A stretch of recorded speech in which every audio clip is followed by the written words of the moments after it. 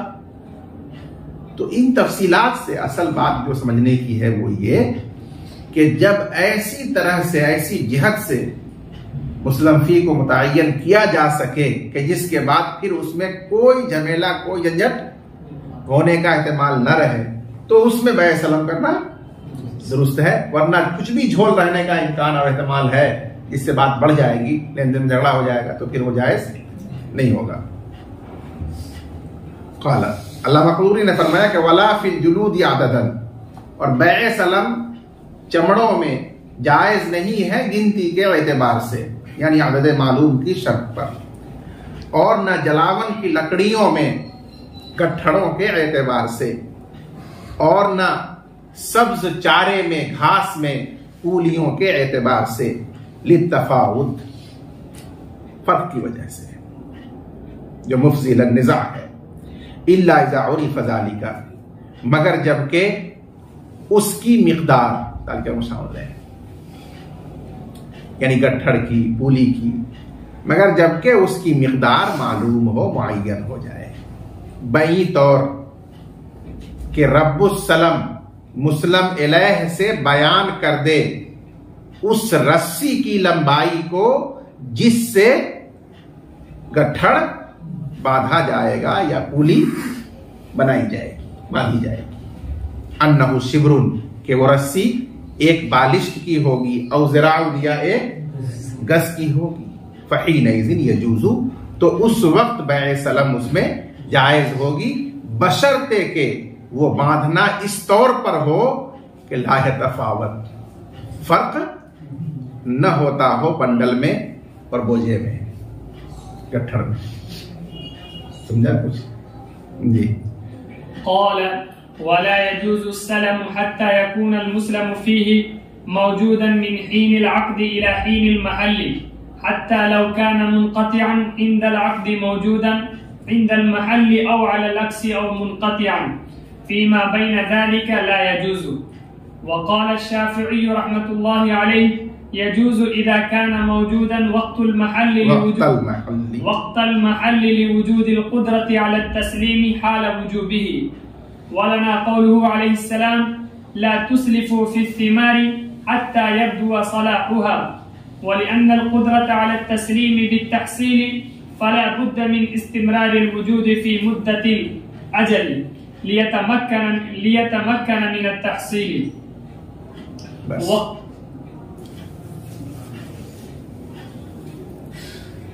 बैए सलम की जो तारीफ की गई थी उसमें आप हजरात को ये बताया गया था कि मुस्लिम फी उधार होता है, मुअख्खर होता है,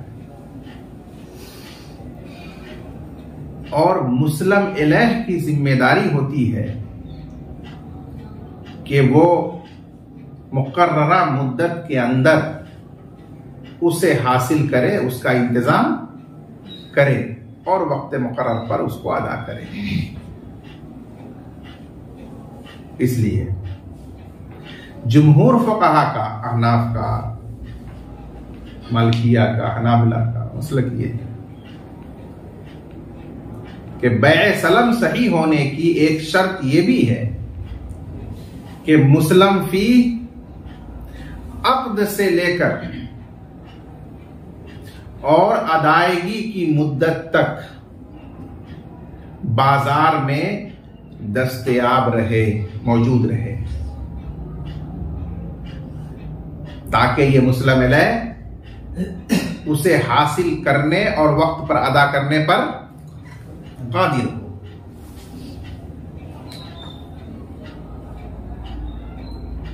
अगर अक्द के वक्त मौजूद था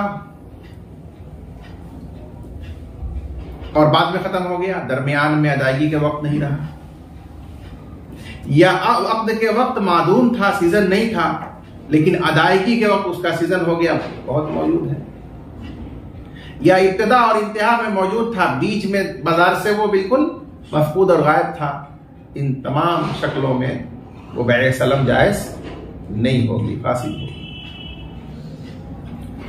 और हजरत इमाम शाफी रहमतुल्लाह अलैह का इसमें इख्तिलाफ है। उन्होंने फरमाया कि अदायगी के वक्त, जो मुद्दत मुकर्रर है अदायगी की, अदायगी के वक्त उसका बाजार में दस्तयाब होना, मौजूद होना शर्त है, ताकि वो उससे अदा कर सके। शुरू अक्द में या बीच में उसका मौजूद होना कोई शर्त नहीं है। लिहाजा अगर अक्द के वक्त वो मौजूद नहीं था, बाद में भी मौजूद नहीं रहा और बैए सलम हुआ था, तो अक्द सलम सही है, जायज है। हाँ, ये जरूरी है कि जो तय हुई है मुद्दत अदायगी की, उस वक्त वो बाजार में दस्तयाब हो, मौजूद हो।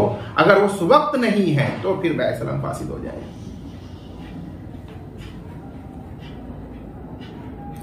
हजरत इमाम शाफी रहमतुल्लाह अलैह की दलील ये है कि मुस्लिम फी के लिए शर्त है कि वो मकदूरुत तस्लीम हो, यानी वक्त पर उसकी अदायगी करना मुस्लिम इलैह की कुदरत और बस में हो, और ये कुदरत अदायगी की मुस्लिम इलैह को हासिल हो जाती है जब वो अदायगी के वक्त मौजूद हो। इस वजह से उस वक्त मौजूद होना शर्त है, उससे पहले मौजूद होना शर्त नहीं है। और हमारी दलील यह है कि अल्लाह के रसूल सल्लल्लाहु अलैहि वसल्लम ने इरशाद फरमाया, ला तुस्लिफू फिस्सिमार, फलों में बैए सलम मत किया करो। क्यों? इसलिए कि हो सकता है कोई आफत समावी हो जाए, पेश आ जाए, तेज हवा चल जाए, औला पड़ जाए और वो फल जाया हो जाए। इसलिए आपने फरमाया कि फलों में बैए सलम मत करो, हत्ता यब्दु सलाहुहा, यहां तक कि उनका करामद होना जाहिर हो जाए। करामद होना यानी आसमानी आफतों से महफूज हो जाना, काबिले इस्तेमाल हो जाना, ये जाहिर हो जाए, अब करो उसमें बैए सलम। तो इस हदीस से मालूम यह हुआ कि उसी चीज में बैए सलम होगी जो अक्द के वक्त मुस्लिम फी की हैसियत से मौजूद हो, और आइंदा भी उसके मौजूद रहने का ज़न्ने गालिब हो। दूसरी दलील कि बेशक मुस्लिम फी का मकदूर तस्लीम होना शर्त है, लेकिन अदायगी की कुदरत के लिए जरूरी है कि वो अक्द से लेकर अदायगी की मुद्दत तक मौजूद रहे बाजार में, ताकि वो मुस्लिम फी गरीब आदमी उसको कमाकर मेहनत मजदूरी करके हासिल करने पर कादिर हो। अगर वो अक्द के वक्त या दरमियान में नहीं मौजूद होगा, सिर्फ अदायगी के वक्त मौजूद होगा, तो उसको ये बेचारा हासिल कैसे करेगा? अचानक कहां से लाएगा उसको? इस वजह से उसका शुरू ही से मौजूद होना जरूरी है, तब सलम उसमें सही होगा। और मौजूद होने से मुराद ज़न्ने गालिब के एतबार से वो मौजूद रहने वाली चीज हो, तो सलम उसमें सही।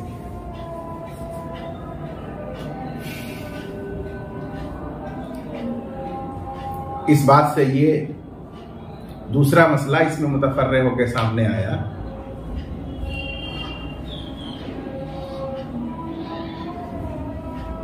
कि एक चीज बाजार में मौजूद नहीं है, अक्द के वक्त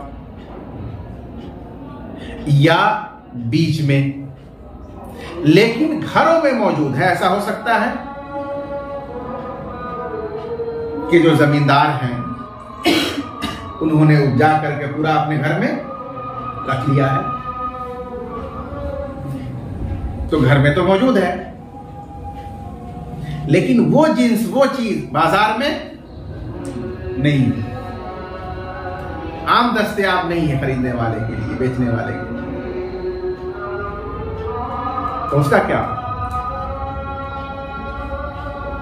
क्या घर में वजूद का एतबार होगा? तो इसका जवाब यह है कि अभी हमने आपको कहा कि तहसील पर वो कादिर हो, तो घर में मौजूद की तहसील होती है, वो बेचता है नहीं, इसलिए घर में उसके वजूद का एतबार नहीं होगा। वजूद से मुराद ये है कि वो इस तौर पर दस्तयाब और मौजूद हो कि वो उसे हासिल करने पर कादिर हो, यानी बाजार में मौजूद, तब जाकर के वो मक़दूर तस्लीम होगा और उसमें सलम सही होगा। क़ाला अल्लामा ख़ुदूरी रहमतुल्लाह अलैह ने फरमाया, वला यजूज़ु सलमु हत्ता यकून अल मुस्लिमु फ़ीही मौजूदन मिन हीनिल अक़्दी इला हीनिल महिल्ली। और सलम जायज नहीं है यहां तक के मुस्लिम फीह मौजूद हो अक़्द के वक्त से लेकर मुक़र्ररा मुद्दत आने के वक्त तक। मसलन मीमी है हुलूल अजल, मुक़र्ररा मुद्दत आने के वक्त तक, और मौजूद से मुराद मौजूद फिस्सूक, बाजार में मौजूद हो, दस्तयाब। हत्ता लौ कान मुनक़तिअन इंदल अक़्द मौजूदन इंदल महल, यहां तक के अगर वो चीज बाजार से नापैद हो अक़्द के वक्त और बाजार में मौजूद और दस्तयाब हो मुक़र्ररा मुद्दत के आने के वक्त, या इसके बरअक्स हो, या वो चीज नापैद हो फीमा बैन ज़ालिका, इन दोनों मज़कूरा मुद्दतों के दरमियान में, इफ्तार इंतहा के दरमियान मुनक़ते हो, तो इन सूरतों में सलम जायज़ नहीं है। तो क़ाल शाफ़िई रहिमहुल्लाह यजूज़ु इज़ा कान मौजूदन वक़्तल महल्ली लिवजूदिल क़ुदरति अला तस्लीमी हाल वजूबिही। और हज़रत इमाम शाफ़िई रहमतुल्लाह अलैह ने फरमाया कि सलम जायज़ है जबकि मुस्लिम फीह मौजूद हो, बाजार में दस्तयाब हो मुक़र्ररा मुद्दत के आने के वक्त, क्योंकि कुदरत मौजूद है अदायगी पर उसके वजूब की हालत में। अदायगी का वजूब तो उसी मुद्दत में होगा और उस वक्त मौजूद होने की वजह से कुदरत हासिल है, इसलिए वह मक़दूर तस्लीम है, लिहाजा उसमें सलम जायज़ है। और हमारी दलील अल्लाह के रसूल सल्लल्लाहु अलैहि वसल्लम का कौल है कि तुम सलम मत करो फलों में यहां तक कि उनका कारामद होना जाहिर हो जाए, और इसलिए कि अदायगी पर कुदरत हासिल करने से साबित होती है, बस जरूरी है वजूद का मुसलसल बाकी रहना इब्तिदा से इंतहा तक मुद्दत अजल में, ताकि वो हासिल करने पर कादिर हो जाए। वलम इनक़ता बादल महिल, और अगर वो मुस्लिम फी नापैद हो गया, बाजार से खत्म हो गया मुद्दत अजल आ जाने के बाद, यानी अक़्द के वक्त से लेकर मुक़र्ररा मुद्दत तक वो चीज बाजार में मौजूद थी, तो चाहिए था कि उसको मुक़र्ररा मुद्दत पर दे दिया जाता और रब्बुल सलम ले लेता, लेकिन सुस्ती हुई और ये लेन देन नहीं हुआ, कुछ डिले और ताख़ीर हो गई, जिसका नतीजा क्या हुआ कि अब वो सामान बाजार से खत्म हो गया। तो ये बैअ सलम नाफिज और वाक़े है, ये फासिद नहीं होगी। तो फिर इसका हुक्म क्या होगा? तो उसका हुक्म ये होगा कि रब्बुल सलम को इख्तियार होगा, फरब्बुल सलम बिल ख़ियार, तो रब्बुल सलम को इख्तियार होगा।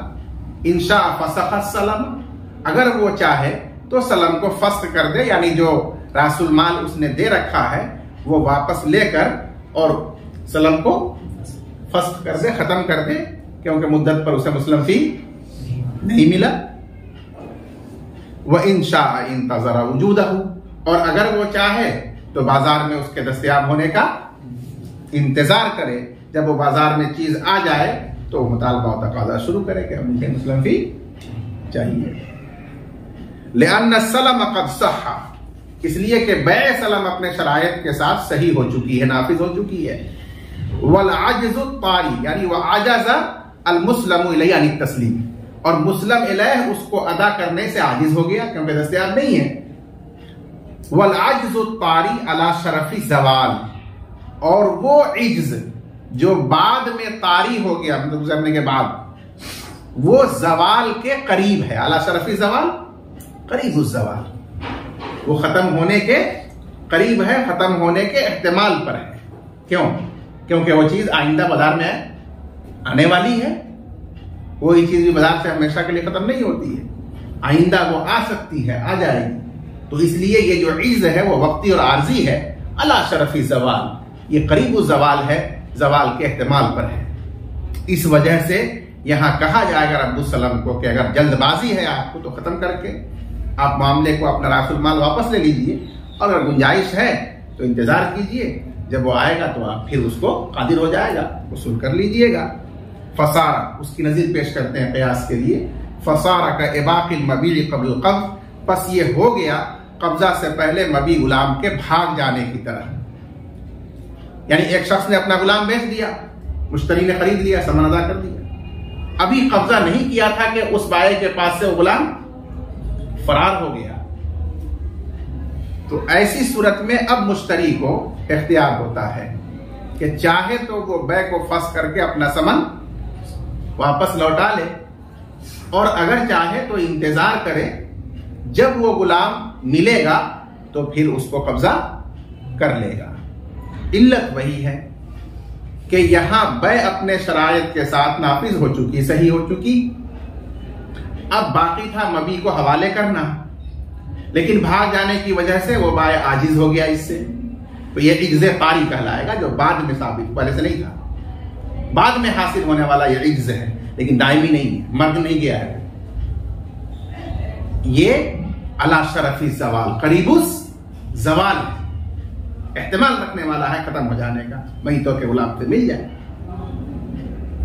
तो ऐसी सूरत में हुक्म यही होता है कि मुश्तरी इंतजार करे उसका, अगर कर सकता हो, और जल्दबाजी हो तो उसको फंस करके अपना सामान वापस ले ले। ठीक यही हुक्म होगा इस रब्बुस सलम का। अगर जल्दबाजी है तो सलम खत्म करके अपना रासुल माल वापस ले, और नहीं तो इंतजार करे, जब वो मौजूद दस्तयाब होगा तो फिर मुस्लिम वसूल कर लेगा उससे। वल्लाहु आलम।